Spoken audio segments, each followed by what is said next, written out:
In the year 1645, there lived a samurai unlike any other, the strongest warrior of his time. He woke up the same time every day. No alarm, no clock.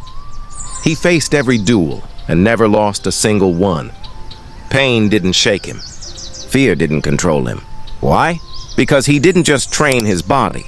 He trained his mind. His mind obeyed him. Unlike me, unlike you, every morning you plan.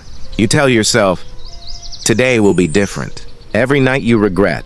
You replay the day and wonder how nothing you planned actually happened. Not because you're lazy, not because you're weak, but because your mind keeps disobeying you. So what if discipline was never about motivation? What if it wasn't about hype, or willpower, or waiting to feel ready? What if discipline was about training your mind like a weapon? Miyamoto Musashi believed it was possible. Before he died, he wrote down principles. Principles designed to make your heart obey you, even when you don't feel like it. And here's the wild part. They still work today. In this video, I'll tell you the story of Daniel, a regular guy, stuck, undisciplined, full of plans and full of excuses, until the moment he discovered this principle. And everything changed. And listen, you don't have to subscribe. If this principle doesn't change the way you think, the way you act, and the way you control yourself, after watching till the end, then you're free to leave. Let's begin. Chapter 1, The Awakening. Daniel genuinely thought his problem was motivation. You know that feeling? Every morning he woke up inspired. New plans, new promises. This time I'll be consistent. By night, regret again. His mind was busy all day, thinking, analyzing, worrying, planning. But here's the painful part. Nothing actually moved. No action, no follow-through, just noise. And this is where most people get stuck. They think, if I can just feel motivated enough, I'll act. But Daniel had motivation. What he didn't have was control. One random night, scrolling YouTube like most of us do, he stumbled on a video about Miyamoto Musashi. Now, quick pause. Remember, Musashi wasn't just some motivational figure. He was a real historical warrior from Japan, undefeated in over 60 life-or-death duels. A swordsman, philosopher, and author of the Book of Five Rings. But what made Musashi terrifying wasn't just his skill with a sword. It was his mind. Musashi believed the mind must be trained to obey, the same way the body is trained. Daniel leaned closer. As he listened, something hit him hard. The problem wasn't that his mind was weak. It was that his mind was untrained. Musashi described an untrained mind as a wild horse. Powerful, fast, but uncontrollable. If you let it run freely, it goes wherever it wants. Comfort, excuses, fear, distraction.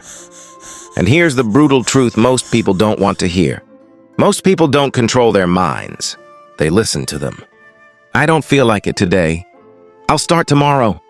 I'm tired. I need to be in the right mood. Musashi did the opposite. He didn't negotiate with his mind. He commanded it. That leads to the first principle. If the mind is allowed to speak freely, it will never obey. Read that again. If the mind is allowed to speak freely, it will never obey. Because most people treat every thought as advice, every emotion as instruction. Musashi treated hesitation as disobedience. So how do you apply this in real life? Simple, but uncomfortable. Stop asking your mind how it feels. Stop negotiating with resistance. Stop waiting for alignment, mood, or motivation. When your mind says not now, you don't argue. You move.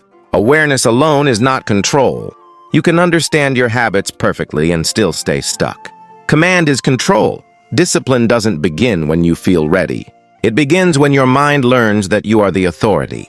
And once that happens, everything changes. Chapter 2. The rule that disciplines everything. There was one sentence from Musashi that stopped Daniel cold. Not a long speech, not a complicated philosophy. Just one line. Do nothing that is of no use. At first, Daniel laughed. He thought, well, I'm not doing anything evil. And then it hit him. Most of his life wasn't bad. It also wasn't good. It was useless. Endless scrolling, pointless arguments in his head, overthinking plans he never executed. Busy days that changed nothing. Not destructive, just draining. And that's the gray zone Musashi warned about. Musashi's rule isn't about being productive or filling your day with tasks. It's about clarity, because discipline doesn't collapse from big mistakes. It dies slowly from useless actions. Musashi believed that weak actions pile up silently until your life feels heavy. So he reduced life to one brutal filter. Before any action, ask one question only. Does this strengthen me or weaken me? That's it. Not, how do I feel? Do I feel motivated? Is this fun? Just strength or weakness. If it weakens you, remove it. If it strengthens you, execute immediately. No debate, no mood check. No, just this once. This is where most people get it wrong. They try to add strong habits on top of weak ones. Musashi did the opposite. He eliminated weak actions first. And once the weak was gone, the strong became inevitable. Because when your life has less friction, discipline feels lighter. When useless actions are removed, focus appears naturally. Daniel tried it. Instead of planning his whole life, he cut just one useless habit. Then another. Then another. And something strange happened. He didn't need more motivation. He had less resistance. That's the real power of Musashi's rule. Discipline isn't built by forcing yourself to do more. It's built by refusing to do what weakens you. And once you do that, everything else falls into place. Chapter 3. How Musashi Made the Mind Obey. Daniel noticed something honestly unsettling. His mind always spoke first. Not with panic. Not with fear. With comfort. Later. Tomorrow. You deserve rest. And every single time his mind spoke first, it won. That's when Daniel realized the difference between him and Musashi. Musashi never allowed first speech. He understood something deeply important. The first voice in your head is not wisdom. It's self-preservation. And if you listen to it, discipline dies quietly. The teaching is simple but ruthless. Musashi trained obedience through speed of execution. Not motivation. Not inspiration. Speed. Here was his method. Decide once. No daily debates. No reopening the decision every morning. Move instantly. Before comfort, fear, or excuses can organize themselves, let the mind catch up later. Because it always does. This is the critical moment most people miss. The moment you hesitate, control changes hands. The mind steps in and starts negotiating. And here's the thing. This isn't just philosophy. It's biology. Neuroscience shows that the brain resists decisions but adapts to movement.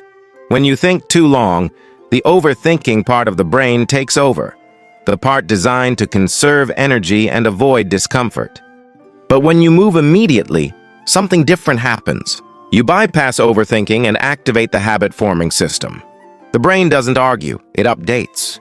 In simple terms, the brain learns after the body moves. That's why hesitation feels heavy. Your thinking brain is trying to protect you from effort. Musashi knew this centuries ago. So here's how you apply it in real life. No theory, just action. Alarm rings, stand up before thinking. Don't negotiate, don't check how you feel, move. Task appears. Start badly, not perfectly. Perfection is just hesitation in a fancy suit. Fear shows up. Act while afraid. Fear loses power the moment your body moves. This is the training. Movement reduces mental resistance. Action creates momentum. Repetition teaches the brain a new rule. Over time, your mind stops speaking first. Not because it agrees with you, but because it has learned who's in charge. The body moves, the mind learns. And that is how Musashi made the mind obey. Chapter 4. The Silence Training. Daniel committed to something that felt strange. He stopped responding to the noise in his head. No arguments. No pep talks. No, come on, you can do this. Just action. At first it felt wrong, because most of us are trained to talk to ourselves constantly, encouraging, scolding, negotiating, explaining. Musashi did none of that. Musashi believed that too much thinking weakens execution. Every explanation drains energy. Every inner debate delays action. So he trained inner silence, not empty-minded meditation. not trying to erase thoughts. Something far more practical. Here's how you apply it. You don't explain your actions to yourself. You don't seek motivation. You don't correct negative thoughts. Thoughts are allowed to exist. They are not allowed to decide. This idea is backed by modern psychology. Research by Dr. Roy Baumeister, a leading self-control researcher, showed that excessive self-talk and self-regulation drains willpower and reduces follow-through. In simple terms, the more you talk to yourself, the weaker your execution becomes. Musashi figured this out long before laboratories. Daniel noticed it too. When he stopped explaining, he started moving faster. Silence created authority. When the mind isn't constantly negotiating, the body listens. No drama, no inner speeches, just execution. Chapter 5. Repeating pain until it loses power. The first few days were rough. Daniel didn't feel powerful. He didn't feel disciplined. He felt awkward, slow, uncomfortable, honestly a little stupid. But then something shifted. Musashi used repetition to break resistance. He understood a brutal truth. The mind resists what is unfamiliar. It obeys what is repeated. Pain isn't the enemy. Newness is. So Musashi didn't look for confidence. He looked for repetition. Here's how you apply it. Pick 1-2 difficult actions. Do them daily at the same time. Never reward yourself for doing them. No celebration. No emotional payoff. Just repetition.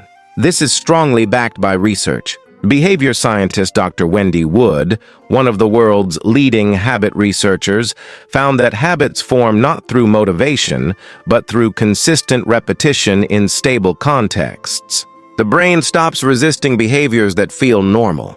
Daniel felt this happening. What once felt painful started feeling neutral. Neutral became normal. Normal became automatic. That's the real secret. Discipline doesn't feel heroic forever. It disappears. And when discipline disappears, obedience is complete. This is how Musashi built an unbreakable mind. Not through force, but through repeated discomfort until resistance gave up. Chapter 6. The Final Position. 3 months later, something strange had happened to Daniel. He didn't feel inspired. He didn't feel fired up. He felt quiet. His mind no longer rushed ahead with opinions. It no longer begged or complained. It waited, and his body moved. That's when Daniel knew his life had changed. Not because things felt easier, but because action no longer required permission. This was Musashi's final teaching. Mastery is when action happens without internal permission, not motivation, not mood, not emotional alignment, just movement. You know the mind obeys when you act without hype, you move without resistance. You stop explaining yourself. No speeches, no self-talk, just execution. This is what Musashi called true discipline, and it's terrifying. Because there's nowhere left to hide. No excuses, no negotiations, just responsibility. And here's the part most people misunderstand. This level of discipline doesn't feel intense. It feels normal. Because when obedience is trained long enough, effort disappears. What once felt hard becomes automatic. Musashi never believed everyone could live this way. Not because it was impossible, but because most people want comfort more than control. Comfort listens to the mind. Control commands it. But Musashi left one final truth behind.